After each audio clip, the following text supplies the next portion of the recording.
ভগবান হাসতে হাসতে বললেন, অর্জুন, আমি যে রথ থেকে নেমে যাই সে রথের তো ছাই হওয়া ছাড়া আর কোনো পথ নেই।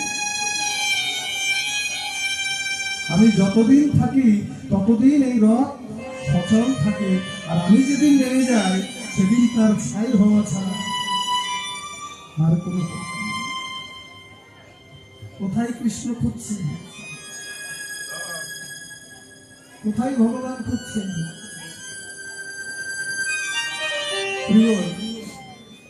ভগবান বললেন, অনন্ত কোটি জগতের অনন্ত কোটি দ্বীপ, অনন্ত কোটি জগৎ আমায় খুঁজে নেয়, কিন্তু আমি যে জায়গাটায় থাকি সেই জায়গাটা কেউ খোঁজ করে না। আমরা ভগবান খুঁজতে যাই গয়াকাশী বৃন্দাবন। আপনারা কি বলেন, গয়াকাশী বৃন্দাবন গেলে ভগবান পাওয়া যায়? সময় রাজা কি গয়াকাশী বৃন্দাবন গেলে ভগবান পাওয়া যায় না, তবে সেখানে